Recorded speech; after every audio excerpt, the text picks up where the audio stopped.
All right, what's up guys? So in this video, I'm going to show you how to hit 10K per month with your SaaS. If you guys don't know who I am, I'm Caleb. I scaled multiple SaaS companies, B2B and B2C, from 2K to 10K per month. Currently, my 10K per month SaaS is being acquired by private equity. So anyways, last video, more about the mindset. After you fix the rest of your life outside of the business, let's get to the business, okay? So this is part 2. Do you want to start a B2B or B2C SaaS? So to dictate what SaaS you want to start, it sounds philosophical, but look at yourself. If you are an entrepreneur and you've started businesses before, you probably know how businesses think. Start a B2B. If SaaS is your first business, which normally pre-2024, I would recommend SaaS not be your first business, but because in the world we live in with AI and whatnot, the barrier to entry into SaaS is actually very minimal. So nowadays, the advantage is not knowing how to program. The advantage is actually marketing. So anyways, look upon yourself. If it's your first time doing SaaS, I would recommend B2C because you are thinking from a mind of a consumer. If you had any type of agency in the past, obviously B2B. If you scroll TikTok all day, go B2C. Rule of thumb, guys, if you want to make fast money, go B2C. If you want to keep the money, go B2B. More people cancel B2C. Less people cancel their subscription with B2B. My first app was B2C. Okay, the thing I struggled with and the reason why I'm exiting it is because I struggled with churn. With B2C, it really doesn't matter if your marketing is A1. It doesn't matter if your product is A1. What matters is what kind of customers are you targeting in B2C? Let's say you're making an app with AI and it helps people cheat on their homework, right? I've seen it on Twitter. You don't want to go in that. Let's say you wanted to make an app towards music artists. You don't want to do that either. Why? Because these people are broke. And I'm telling you because I've gone through it before. You can try every trick in the book to decrease churn. And for the new people, churn basically means at what rate every month does someone cancel versus people who don't cancel. So a lot of people's strategy, if they're doing a B2C app, is to be so good at marketing that your customers coming in is at a higher rate than customers coming out. And as long as there's more people getting pumped into their app than the people coming out and canceling their membership, they're good. So usually people in B2C are very good at organic marketing. Organic marketing only works with scale, okay? You don't want to run B2C apps if you just have one Instagram account and you're posting every day on it. Maybe in 2015 that worked, but nowadays it does not work. You need at least 50 accounts. So I have a SaaS where I'm running 50 accounts on Instagram in-house, or you could hire out to an agency. Let me break this down simpler for you guys.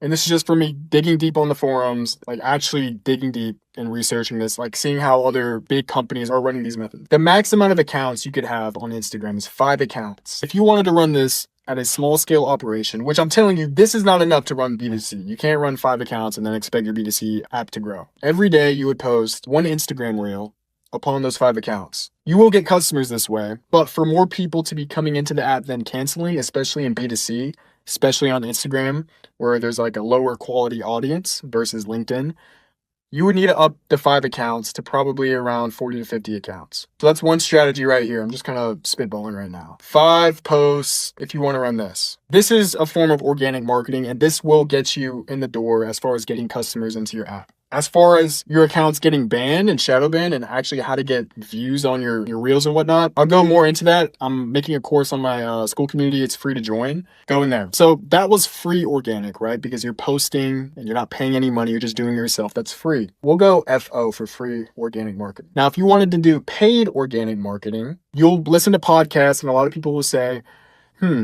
you should just reach out to influencers on Instagram. You know, the influencers with 2 million followers and who are verified and who have celebrities in their DMs. A lot of people on the internet will say you should just DM them and then expect a reply back. Those people are full of BS. The real method that they're running is something called TikTok Creator Marketplace. Google TikTok Creator Marketplace. You need an LLC to sign up on TikTok Creator Marketplace. So after you Google this, you will have access to every single big creator on TikTok. Mr. Beast is on there for one TikTok or one story. I think he charges $10,000. That is a way to actually reach these people without just DMing them. That's never going to work. Now, I guarantee you, there will be business influencers that's basically going to make a TikTok Creator Marketplace wrapper where they're basically just going to sell you guys because you guys are unaware and you guys just want to make money and just recreate this and charge you guys every month for it. This is the free way.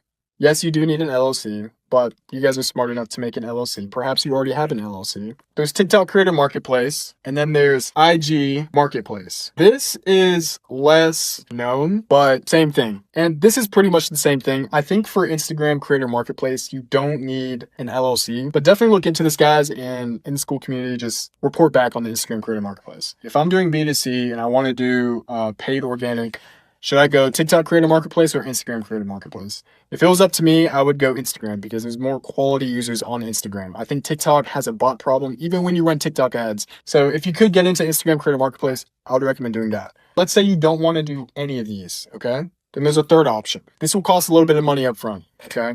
I'll name it VAO.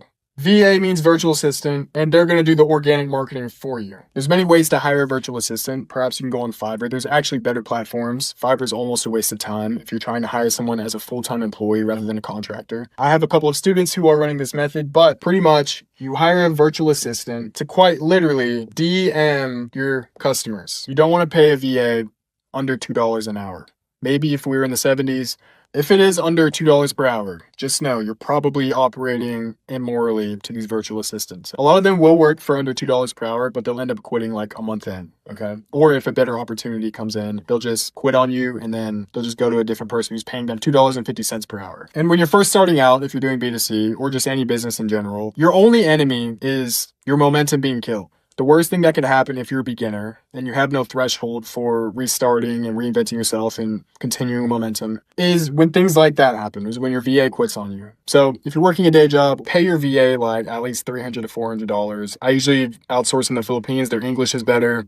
They just kind of get American slang and whatnot. Once you get them hired, I'll have a tutorial in school. You pretty much want them to go on your competitor's Instagram profile. So let's say you're making the next AI calorie app. Go on cal.ai, right, their Instagram profile. And then for those of you who don't know, it's basically an app where you take a picture of food and it gives you the calories back. You basically go on their profile, get your VA to go through the followers, and then sort through all the real followers of Cal.ai, right, the Instagram business page, and then get your VA to DM them either off a real account that looks human or your business account. The conversion rate on these really depends. I would have to actually look at your app or your idea and then give you advice on which one of these. But this is normally the play. If you're going B2C, and you want to hire a VA to do organic, you're going to DM all your competitors' followers. Now, as far as how many people you can DM or how many people you can follow per hour or per day, really in this scenario, both. It completely depends on your account age and a whole bunch of other factors, but I'll get into that probably next video. That's if you want to run B2C.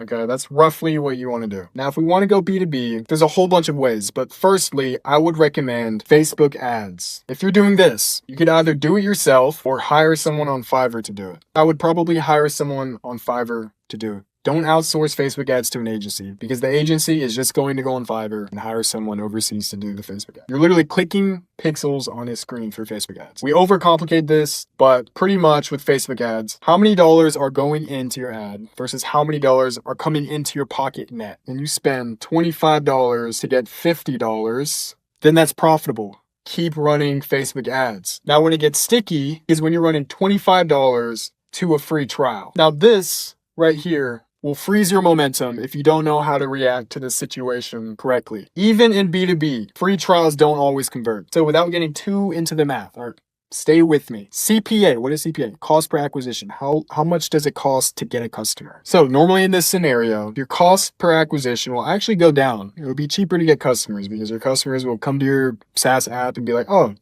it's free, so let me sign up. Majority of them will use a dummy card. It doesn't matter if it's B2C or B2B. Normally, if it's B2B and you have a good product and you have a good onboarding flow, right? The screens before the actual product of signing up, they'll probably use a real card. A lot of people will tweet and say, bro, I'm literally like putting $5 in and getting $70 out until their subscription renews, right? The customer subscription renews and they realize like only 5% are converting. So without getting too into the math, so the only time I would recommend this scenario if you're new is if you're profitable day one. Now, if you break even day one, now you're getting into the realm of, okay, I'm going to wait until month 2 until I get profitable. As a beginner, you don't want to go down this route because normally this route is for people who have funding coming into their app, right? You have investors investing in your app.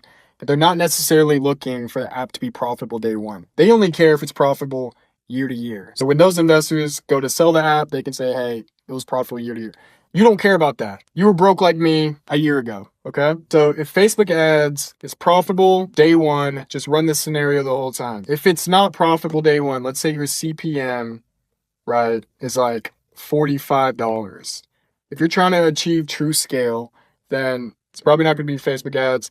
If for every 1,000 people who see your ad, you got to pay $45. Unless you're selling a $300 SaaS product. That's out of the picture. If Facebook ads doesn't work, then you can experiment with Google ads and see if that works. But I'm not going to go into like every ad platform like Snapchat ads. You know, with my music software, the one that's being acquired by private equity right now, I got majority of my customers through Google search. I was recommended by a couple people to run Spotify ads, right? You would think, wow, I never thought of Spotify ads. Yeah. So you could just get creative with ads. So let's do Google search. Statistically, the first 3 or 4 results on Google search, whenever somebody types in a question or a key term, they get like 80% of all of the traffic. If you're going to try to rank on Google search, guys, make sure there's like no competition. Some people call this SEO, search engine optimization. So if you're trying to research on how to do this, just type in SEO tutorial.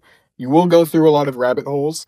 There are some crazy ways for you to rank, but before we even figure out how to even get your app on the top page, first you got to figure out, is it even worth getting your app to the top page? SEMrush.com. Go on this website and then type in the key term that you want to rank for and then see if it's worth it. SEMrush.com actually costs like $150 a month. There's a way to do this basically for free, but it's a lot to go into. But I'll drop that in a different video or perhaps in my community. But basically look up the key term you want to rank for and see if it's worth it. You know, on this website, 100 being the hardest, 5 being the easiest. When I ranked on Google, my key term was like 30. It's very easy to rank. And on SEMrush, it's usually color coded with like green or red.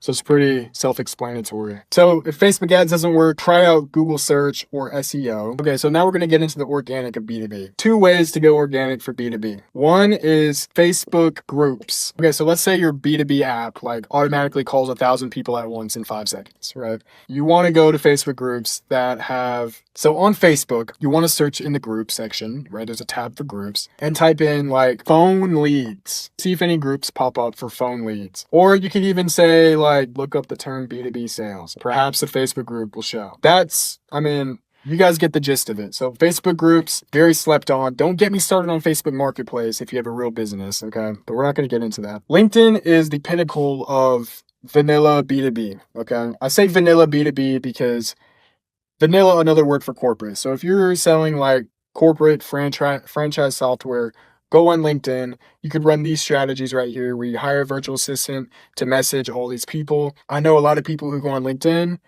search by like industry or job title, have a VA, reverse search their name, and then find their phone number and then call them. I've never ran that method, but when I did buy a couple of courses on like SaaS and whatnot, that's one of the methods that they talked about. So I would recommend get your LinkedIn profile verified, right? And make it look professional like any other organic method, right? It has to be presentable. Okay, so now we're getting into the end of the video. How do you close these people? So if it's B2C, you close them through just sending a link to them or telling them to go to your bio. This works if you're doing like mass scale, like 50 accounts. B2B is different. With B2B, you want to focus more on your conversion rates, okay? Does your profile look good? Is your profile verified? Does your website correctly communicate to your target customer? That matters a lot. Are you speaking in their language? But let's say you got their attention. How do you close them? Majority of the time, it's easier to explain this stuff because it's like for Cal AI.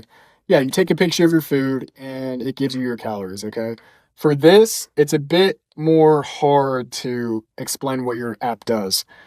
So you want to get them on a phone call. What you say on the phone call, how you even get them on the phone call, a lot of people use Calendly, get them to book this. Now with this method, you'll run into a lot of issues with people not showing up on the phone call. You'll start to get burnt out. That's when you'll have to go on Facebook groups. You'll have to give commission to people perhaps on Facebook groups, right? Like closers on Facebook groups, people who want to close for commission. You give them commission and then they will set an appointment and then close an appointment. Normally you want one person to set the appointment and then one person to close the appointment, okay? But it's hard to go into the nitty gritty because this is like a whole lesson and a whole like I bought a whole course on this and I bought a whole course on this. It's hard to just explain it in one video, guys. So bear with me. Perhaps in another video, but if you guys just have a question about this in the school community, I'll answer it as fast as I can. This method is risky. It's not risky because it'll make less money. It's risky because when you're first starting, Your biggest enemy is your momentum being killed, guys. I'm telling you, I've gone through so many business models and I've coached so many people starting SaaS. Once your momentum is killed, it's hard to verbally even motivate someone. This is momentum being killed, okay? So you have day 1, 2, 3, 4, 5, 6. Okay, you got 6 days. And then each day on Stripe, you're getting 1 customer, you got 2 customers, 3 customers, 1 customer, 0, 0. After this, right here, as soon as you go like the 4th, 5th day of getting 0 customers, that's when you'll have a feeling of, that's when you'll start questioning, am I even in the right business model? So when you're running these complex methods to get like clients, you want to run the method that takes the least amount of effort for you as a person. So that's why it's very important to utilize virtual assistants, ad platforms. After like 4 days of you doing manual work, you need to outsource that like real quick. Okay, or else you lose all momentum. And so to conclude the video, that's how I roughly hit $10,000 per month with my SaaS, and it's now being acquired by private equity. I know I kind of just brain dumped everything. If you want more organized knowledge, you can go to the school community down below in the comment section or pinned comment out description. Whatever it is, it's free to enter in. Anyways, that's it for this video. Let me know if you have any questions down below or what video topics you want me to go over again. Yeah, so have a good one, guys.